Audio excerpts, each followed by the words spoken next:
So we are talking about eigenvalue analysis, right? So this is fine. So we need to check whether these two quantities are same or not. Right? So that also we can check from here. Let us run this one. So we need to display the sum PS and then this one. So what is done here? I have deleted those semicolon. So now this value will be displayed. That is what will happen. Let us run once again. So I am not going to change anything. This part we have already discussed. Let us give input 0 for the next case also. This is our direction cosine. So we put 0. So you see this summation, okay, from the eigenvalue analysis. This is 18. What it is? This particular value. SEG summation of principal stresses from eigenvalue analysis. Previous one, this is summation of principal stresses from our analytical calculations, right? So the same thing, sum PS, okay. This is also 18. So this PS we calculated from analytical equation, and this is what we calculated from eigenvalue. This is fine. This much we did using MATLAB. Here, let us add something more to it. What we'll do now? Now, so what we did up to this point is,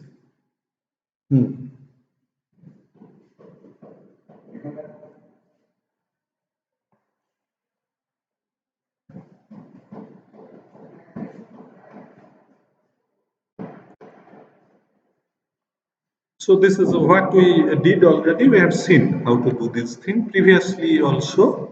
These things, how to calculate these things. I think this is better if you can carry out the analysis using MATLAB program. You develop a code. Also, you need to solve one particular problem by your pen and pencil and your notebook and pen or pencil, whatever. Right? That is necessary to understand the procedure as such. And our next topic would be calculation of or drawing of mode circle, and then we'll see how to analyze this mode circle. So before going into the theory part of it, let us first draw this mode circle.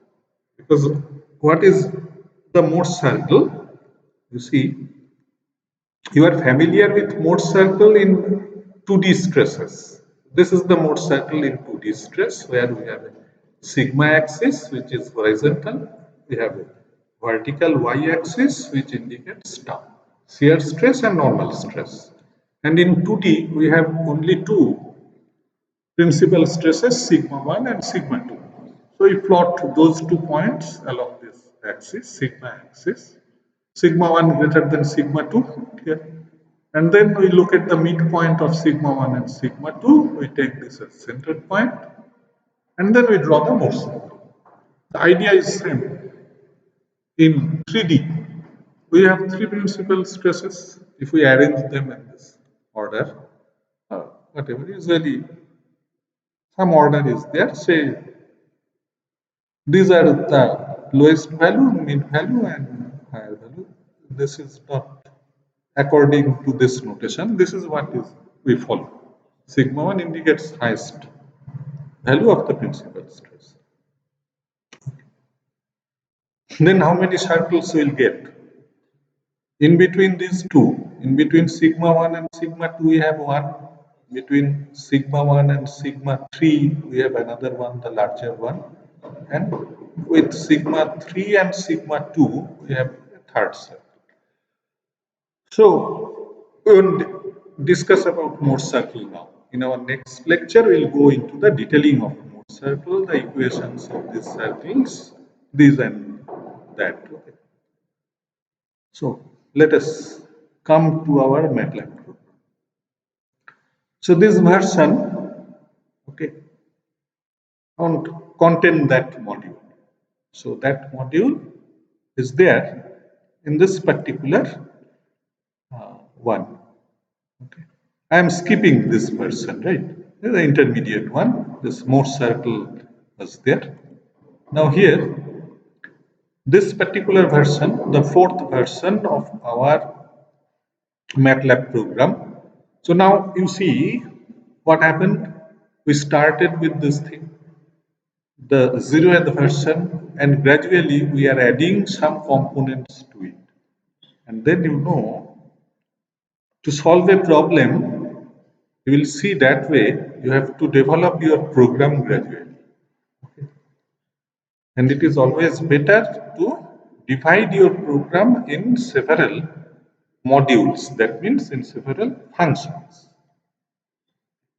That is easier. So in this version, what we have incorporated a function to draw motion, and also we have written the output. These outputs, what we are getting in this console, they are not, they are temporary. When we'll switch off this computer or something, it will go. So that way, it is possible to write the values.